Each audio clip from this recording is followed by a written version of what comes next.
Merci beaucoup.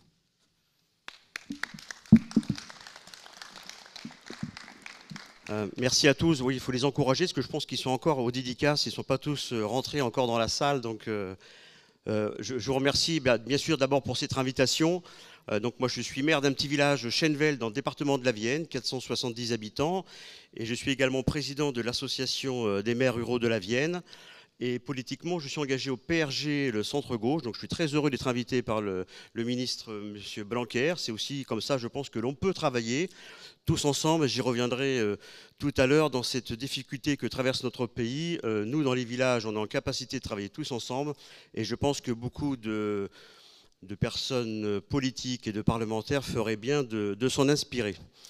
Madame la ministre, chère Juliette, donc on me demande d'intervenir et toi aussi, et vous aussi juste après sur la ville et la ruralité, deux regards sur nos territoires. Donc je vais intervenir dessus. Alors si des choix politiques, des découpages territoriaux donnent parfois le sentiment qu'il y a plusieurs France, regarder la France à partir des maires et des mairies permet de savoir que nous faisons République ensemble. Que moi, maire de Chenvel, 470 habitants, j'assume ma part du travail dans mon petit coin de la Vienne, au nord du Poitou, dans la grande région de la Nouvelle-Aquitaine, en même temps que le maire de Grigny ou la maire de Vaux-en-Velin.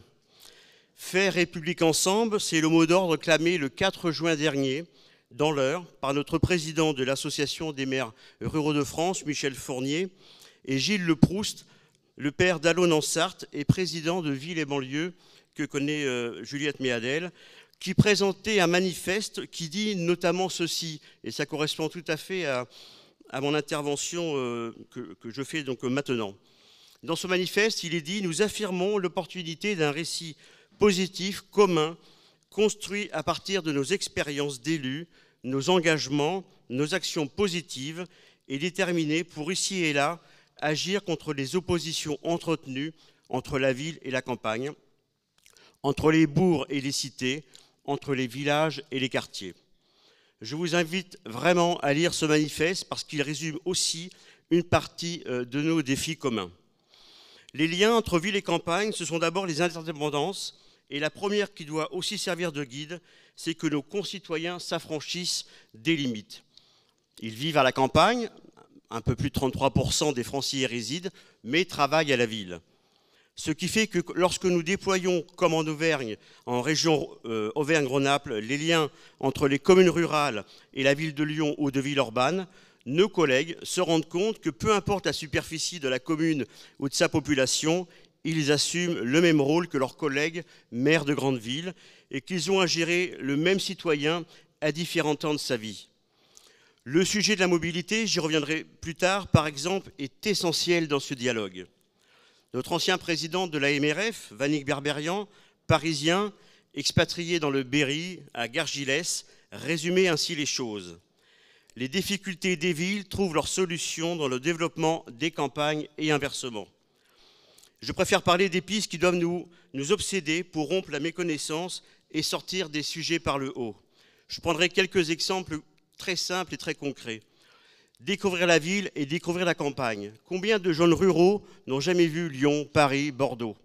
Moi, tous les ans, fin décembre, on fait un bus, on emmène 50 gamins du village, et on les emmène à Paris pour voir aussi ce qu'est la capitale. Et tous les ans, vous avez des gamins de 12-13 ans qui vous disent « Cyril », parce que le maire, on l'appelle par son prénom dans le village, c'est la première fois que je vais à Paris. Alors ça peut paraître tout bête, mais je vous assure, pour eux, c'est important parce que dans les campagnes, dans la ruralité, les habitants et nos jeunes s'autocensurent. Pour eux, ils n'ont pas droit à tout ça. Pour eux, ça semble inaccessible. Et moi, à chaque fois, j'essaie de leur dire, mais si, ayez des rêves, et nous, on est là pour vous accompagner. Et grâce à ça, ils ont pu visiter le Palais de l'Élysée, Matignon, l'Assemblée, le Sénat, parce que tout ça, c'est gratuit, il suffit de s'inscrire. Et la commune les emmène avec un budget très modeste, 1 500 € le bus. Mais pour eux, c'est une façon de voir et de s'ouvrir l'esprit. Mais il y a aussi beaucoup de jeunes urbains qui n'ont jamais vu une forêt, un pré, une vache, et qui sont persuadés, et peut-être que d'autres le sont également persuadés dans la salle, qu'une vache a du lait toute l'année. Non, une vache, pour qu'elle ait du lait, il faut qu'il y ait une naissance. Enfin, c'est des choses qui paraissent comme ça un peu simples quand je l'explique. Mais aussi pour les jeunes urbains, il est important qu'ils viennent à la campagne et qu'il y ait des échanges entre les deux. C'est ce que nous essayons également de mettre en place. Avec le programme que la MRF développe avec Famille et Vacances, pour aider des familles rurales à partir en vacances en ville, et de l'autre, favoriser des lieux d'accueil ruraux pour accueillir des familles rurales. Je pense qu'on a tout intérêt, nous, lorsqu'on est en responsabilité chacun à son niveau, de faire union, un peu comme dans les agglomérations. Souvent, vous savez, il y a le village qui va dire tout est pour la ville-centre, ou alors on va dire la ruralité, c'est contre les villes. Je pense qu'au contraire, notre rôle à nous est de faire France et de faire société. C'est aussi l'action d'échange entre classes d'écoles de Lyon et de villages que nous lançons dans notre grand programme d'échange et de fraternité. Concernant le mix énergétique, la trajectoire fixée oblige à développer des solutions de production d'ENR. Mais comme le dit notre président Michel Fournier, des premiers ministres, et on en a eu beaucoup ces dernières années, pourquoi ne pas planter une éolienne dans le jardin de Matignon? C'est vrai qu'on sait très bien que là, les voisins vont beaucoup plus se plaindre et on préfère déporter l'acceptabilité vers les campagnes. Les gens à la campagne, ils vont râler, ils sont loin de Paris, mais celui qu'ils vont aller voir, c'est le maire du village, qui est à la fois le gendarme, le policier, le psychiatre, le curé, qui doit prendre toutes les casquettes. Mais à l'AMRF, on propose une autre vision, autrement plus ambitieuse et visionnaire, ouverte sur le monde de l'avenir. Le rural est donc une solution, et pour les acteurs locaux, une opportunité. Un nouveau récit qui passe par une nouvelle politique d'aménagement du territoire qu'il va vite falloir inventer. Il faut représenter le rôle clé des territoires ruraux pour leur reconnaître cette responsabilité et aider nos élus à l'assumer. Il faut rompre avec la priorisation du développement des métropoles, car cela nous aurait permis d'éviter le krach des ZFE.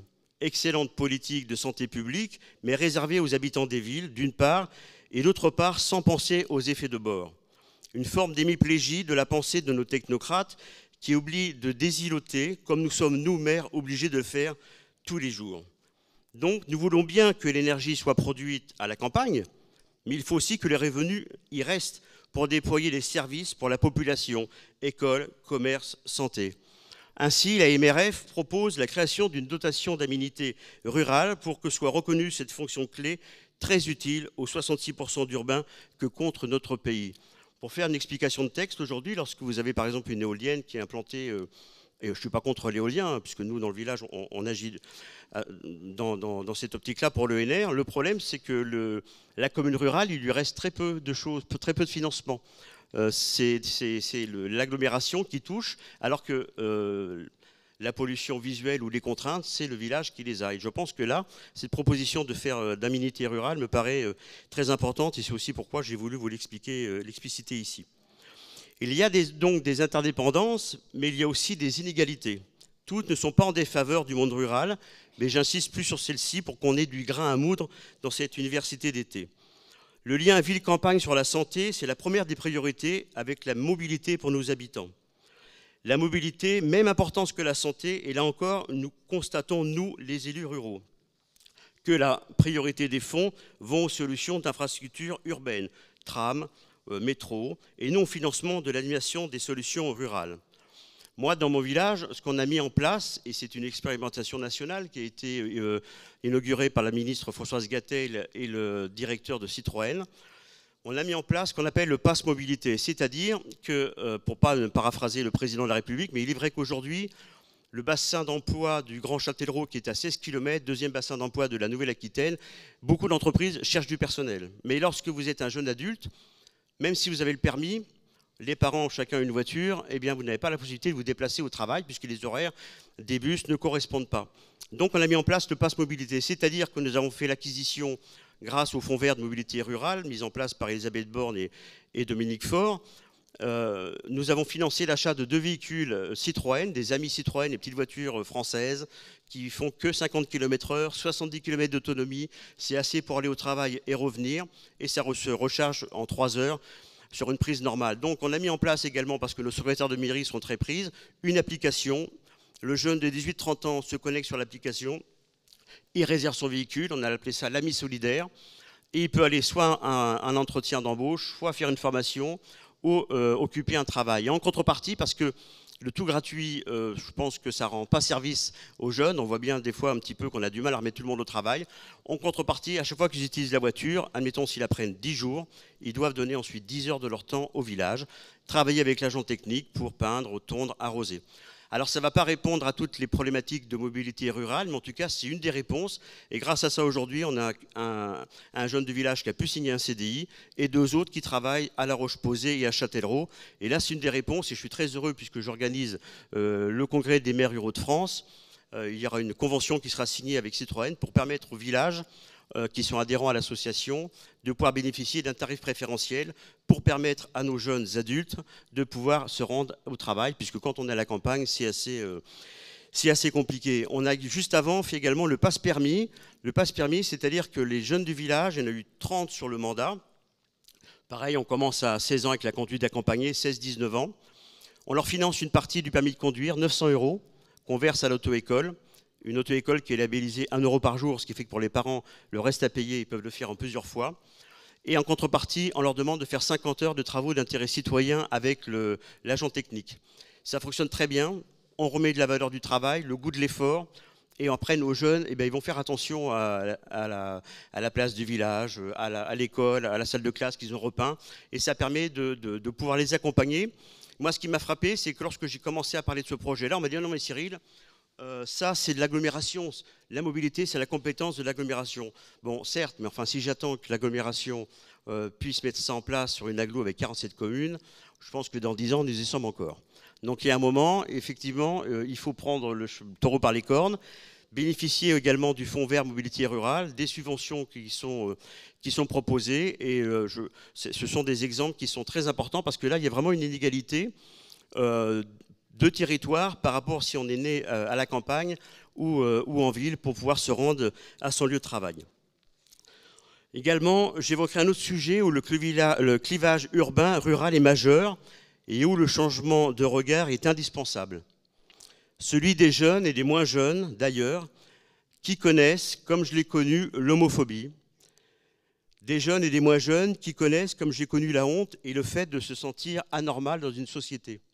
Et moi, dans mon village, Chennevel, 470 habitants, alors qu'on nous dit, attention à la campagne, vous savez, de Paris, ils sont tous racistes, on va dire, ils sont racistes, ils sont homophobes. C'est une vision qui est très, qui ne reflète pas la réalité, même s'il y a des votes extrêmes, mais cela peut s'expliquer, mais heureusement, ils n'épousent pas les idées, ces idées-là. Dans mon village, on a mis en place les fiertés rurales, c'est-à-dire que c'est une pride des campagnes.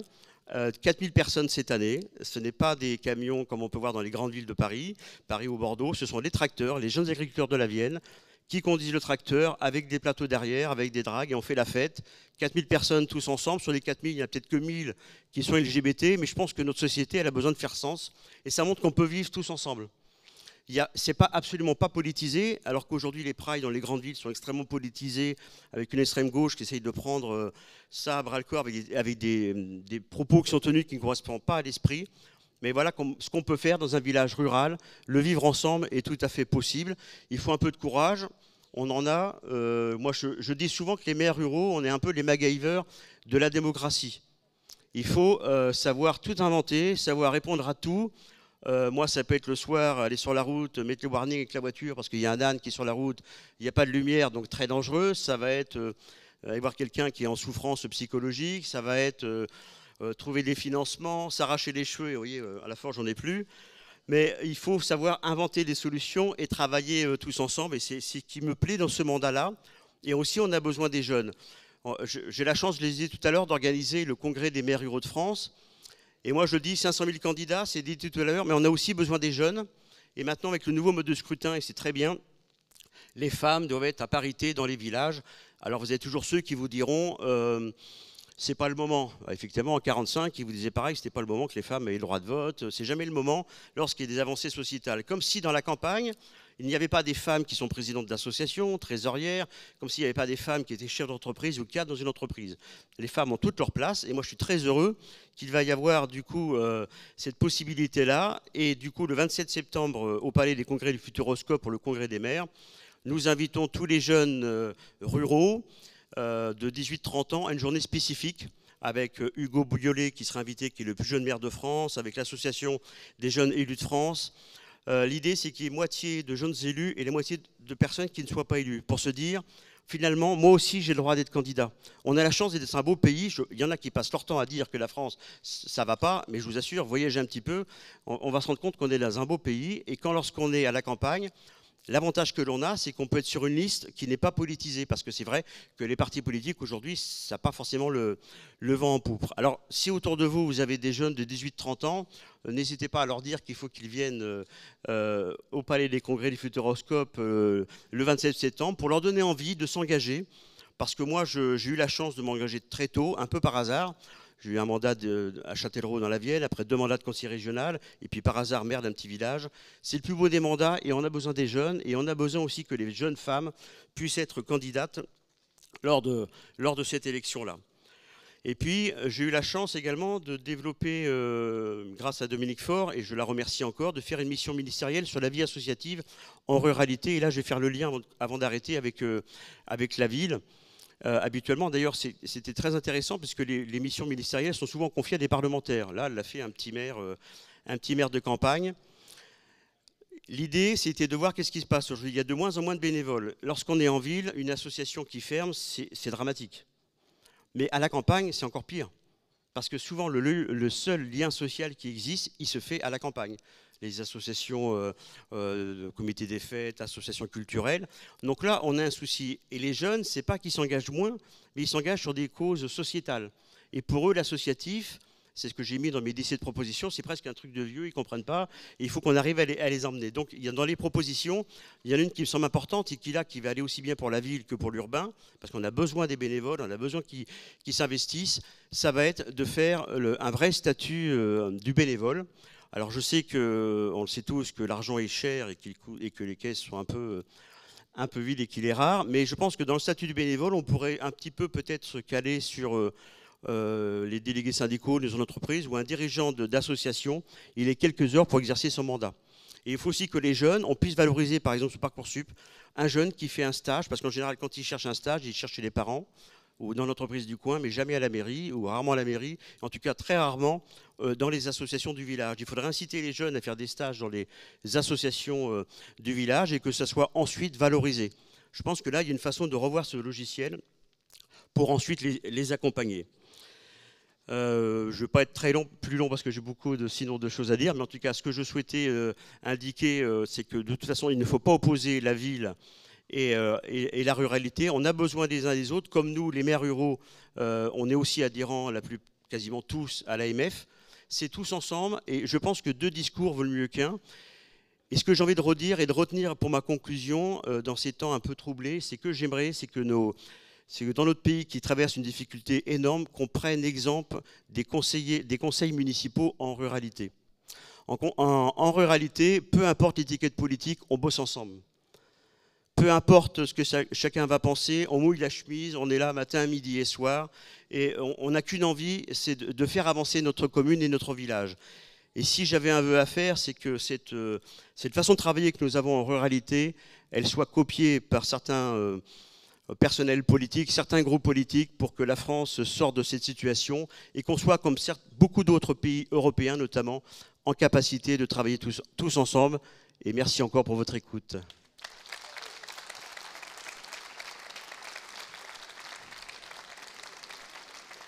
Alors j'ai la chance que je suis là, donc c'est moi qui vais accueillir Madame la Ministre, chère Juliette.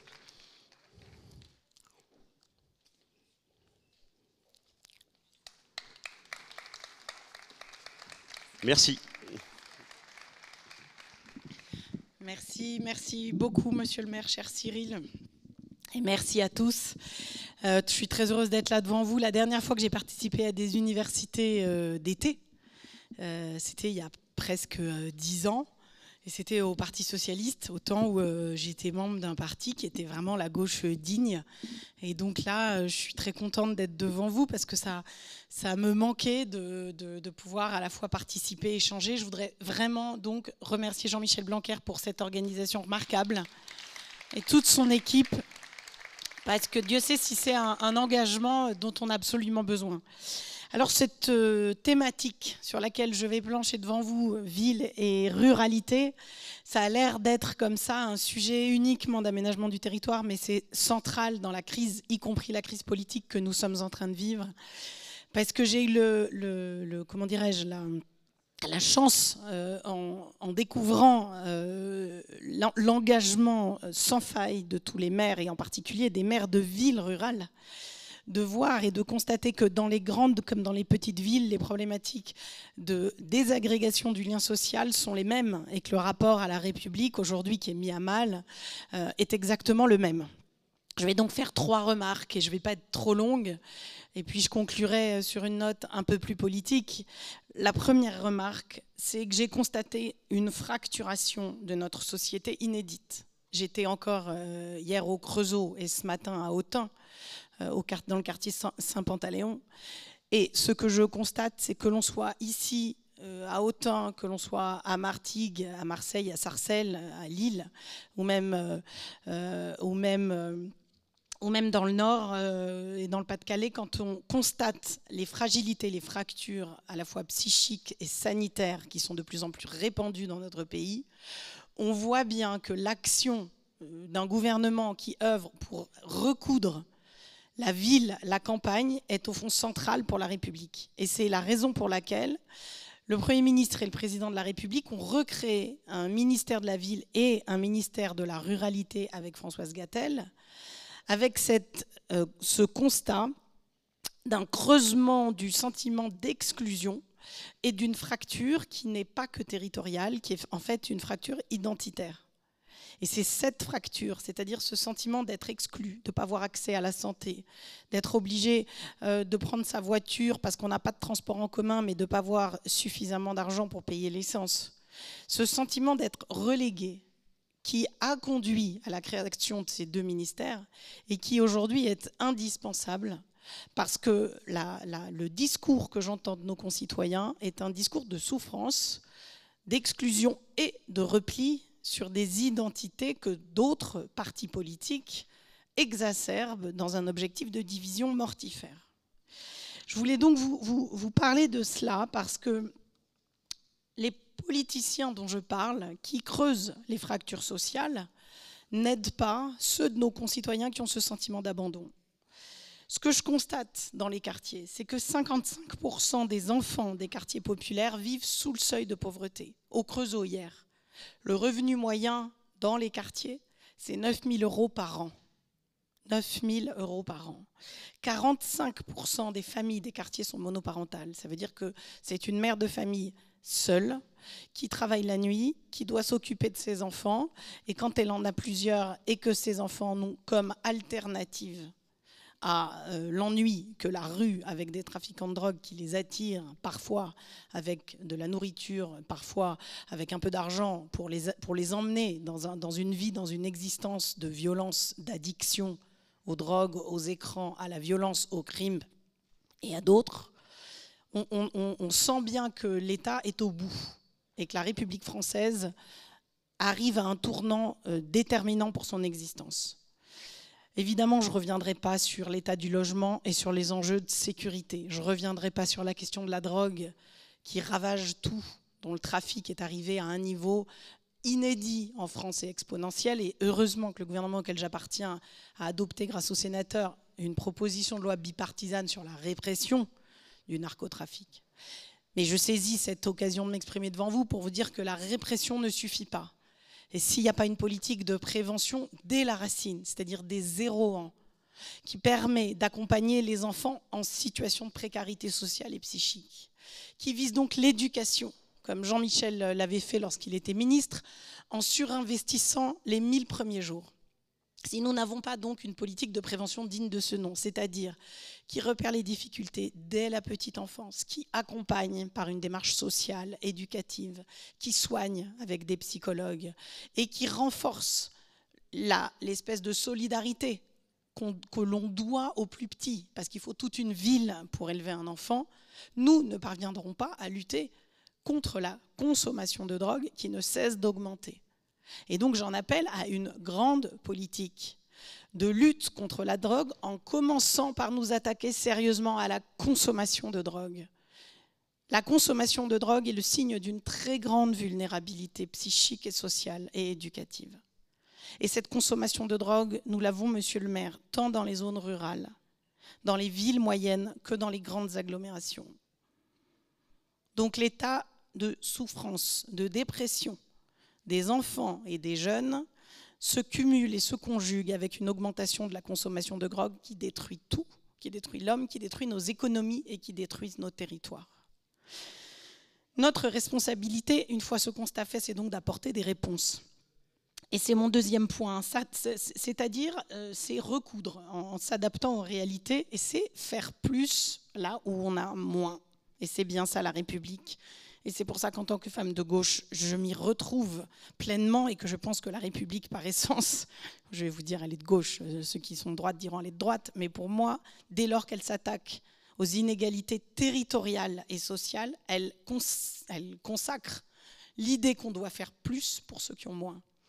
Et faire plus pour ceux qui ont moins, par exemple, c'est ce que je faisais encore ce matin, c'est créer des maisons de l'enfance et de la réussite éducative dans tous les quartiers politiques de la ville, où nous allons mettre le paquet sur l'accompagnement des enfants avec des psychologues, des éducateurs et avec toute l'attention des mairies. Et je remercie d'ailleurs le maire d'Autun qui m'a accueilli ce matin, ou celui du Creusot d'hier, et que nous allons donc faire société.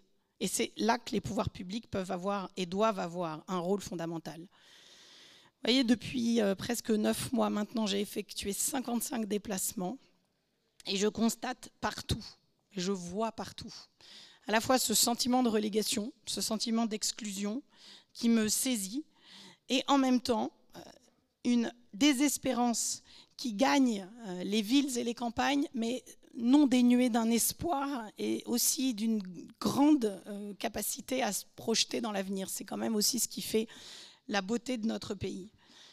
Et ce tissu humain très fort, ces rencontres très fortes que j'ai faites, alors je ne prends pas mes petits déjeuners avec des start-upers ou des créateurs d'entreprises, mais avec des jeunes qui ont des initiatives dans les quartiers, qui sont des initiatives très innovantes, très dynamiques, avec des soignants, avec des professeurs, avec des techniciens de surface, des mères seules, des familles, des enfants, et je vois tous ceux qui font la France. Vous voyez, par exemple, hier au Creusot, c'est une association qui s'appelle Récap Plus, composée de personnes en situation de grande précarité qui récupèrent des objets de seconde main et qui les donnent, et qui sont dans une démarche de troc.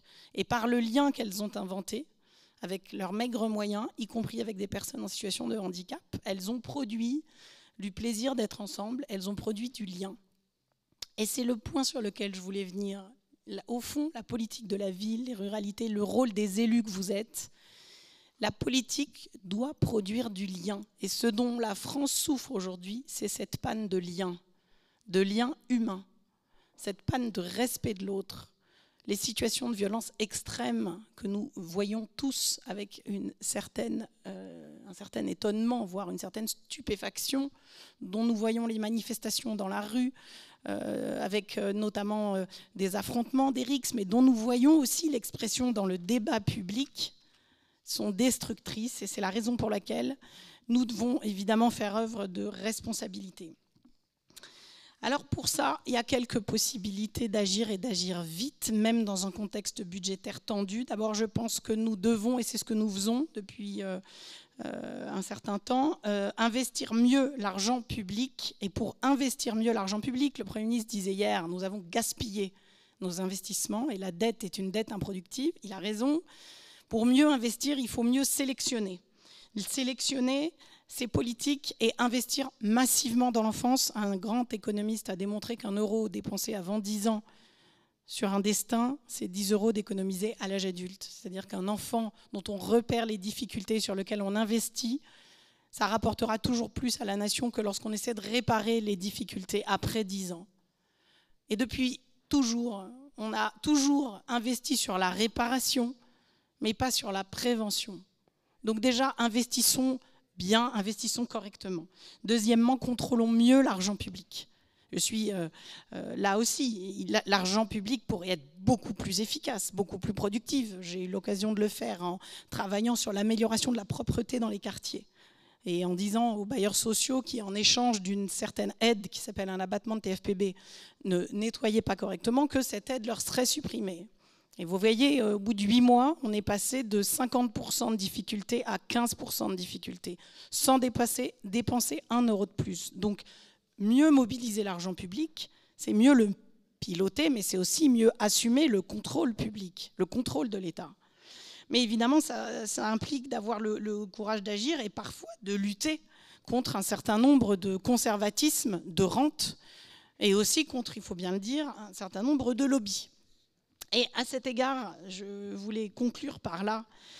Au fond, on touche au cœur de l'engagement et de l'action publique. Parce que le clivage gauche-droite existe, même s'il existe de moins en moins. Mais ce qui fait que nous nous retrouvons ici tous, c'est que, quelles que soient nos origines politiques, nous avons un attachement profond à ce pacte républicain, à la laïcité, d'une certaine manière, à la multiplicité de nos propres origines. Je suis moi-même une Française, je suis fière de l'être, une Française aux origines multiples. Mais ce choix que j'ai fait de la citoyenneté française, c'est un choix que personne ne m'enlèvera, car c'est ce qui permet, quelles que soient les religions que nous avons, et même lorsque nous en avons plusieurs dans notre propre famille, c'est un choix qui nous permet de vivre en paix. Et ce choix-là précis est de plus en plus aujourd'hui malmené par ces particularismes, par ces revendications identitaires. Et c'est à ça que nous essayons de remédier au gouvernement.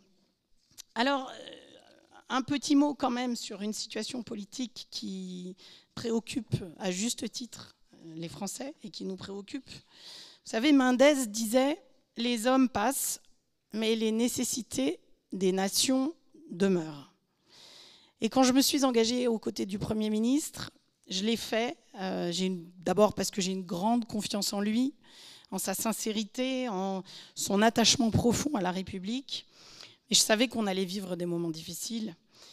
Mais quand j'ai accepté d'entrer dans ce gouvernement avec Éric Lombard, François Rebsamen, Manuel Valls, Agnès Pannier et Bruno Retailleau, qui était aussi là ce matin, je l'ai aussi fait parce qu'on était arrivé à un moment où il fallait qu'on se retrouve sur l'essentiel et que les divisions allaient desservir le pays. C'est-à-dire qu'on est dans une telle situation de doute, de sentiment d'exclusion de nos concitoyens, de remise en cause des principes fondamentaux de la République, qu'il fallait se retrousser les manches, mettre de côté les petits sectarismes et travailler tous ensemble parce que l'essentiel est menacé. Alors, aujourd'hui, il faut aussi dire la vérité. On a ce problème de dette qui est un problème abyssal, quels que soient les débats ici ou là, qu'on ne me dise pas qu'une dette qui augmente de 5 000 € chaque seconde, ça n'est pas un grand sujet, qu'on ne me raconte pas que quand chaque enfant naît avec 48 000 € de dette supplémentaire sur sa tête, ça n'est pas si grave. Et quand le Premier ministre a proposé de trouver une solution en commençant par s'appuyer sur un constat partagé, qui était le constat de l'effort global à réaliser, 44 milliards d'euros, il ne m'a pas semblé entendre des divergences à ce propos-là. Et aujourd'hui, je dois vous le dire, je le disais à Jérôme Guedj tout à l'heure, je ne comprends pas l'attitude du Parti socialiste. Je ne le comprends pas d'abord pour une raison de fond, c'est qu'en 2012, quand j'appartenais à un autre gouvernement, nous avions réalisé un effort sur les finances publiques de 36 milliards d'euros avec la loi de finances pour 2013.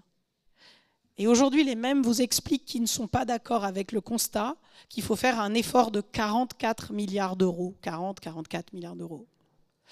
Donc c'est ma première interrogation. Je ne peux pas, je ne comprends pas. Et pour tout vous dire, je me demande s'il n'y a pas dans l'attitude de certains dirigeants du Parti socialiste une forme, peut-être, de tactique. Et je leur dis aujourd'hui, nous n'avons plus le choix ni la possibilité de nous perdre dans des petits calculs de tactique. Il faut discuter tous ensemble. Et discuter, c'est répondre à la proposition du Premier ministre qui consiste à dire mettons-nous d'accord sur ce volume global de dette et sur l'effort, non pas sur le volume de dette, il suffit de le constater, mais mettons-nous d'accord sur l'effort global que nous devons réaliser. Et une fois que nous serons d'accord sur ces 40 ou 44 milliards d'euros, nous pourrons à ce moment-là discuter des mesures. Et les mesures, moi, je les trouve discutables, je vous le dis. Pour qu'elles soient discutées, encore faut-il engager la discussion. Et bien sûr qu'elles sont discutables. Est-ce que je suis favorable à la suppression des 2 jours fériés? Non. Mais enfin, il faut qu'on accepte aussi que faire aujourd'hui installer une instabilité politique durable en France fait peser un risque essentiel, non seulement sur le coût de la dette, qui commence déjà à se surenchérir, mais aussi un risque essentiel sur les prochains choix qui seront opérés. Car une instabilité qui peut conduire à une dissolution, ne l'écartons pas, conduirait les Français à retourner voter en 2 ans 3 fois. Je ne suis pas sûre que ce soit le choix de nos concitoyens qui ont élu un président, puis une assemblée, puis une seconde fois des députés, et qui ont peut-être autre chose à faire que d'être consultés tous les 8 mois.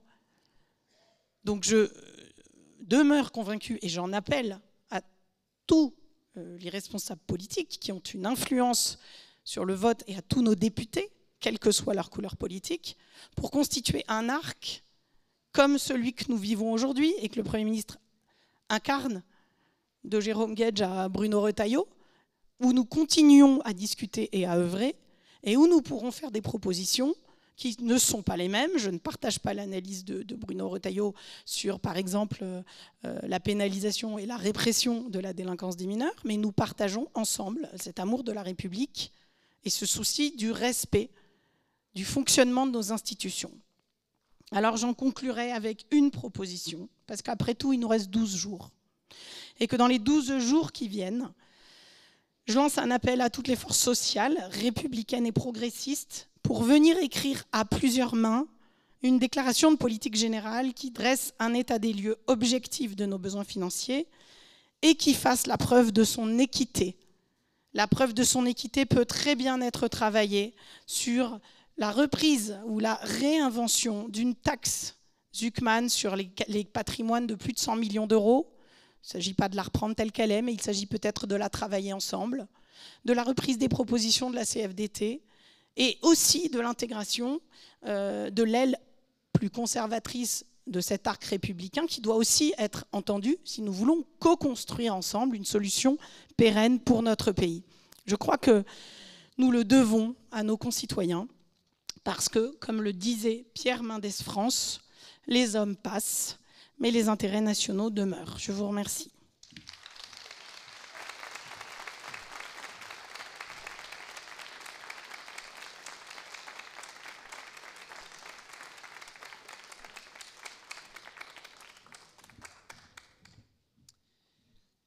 Pour continuer, j'invite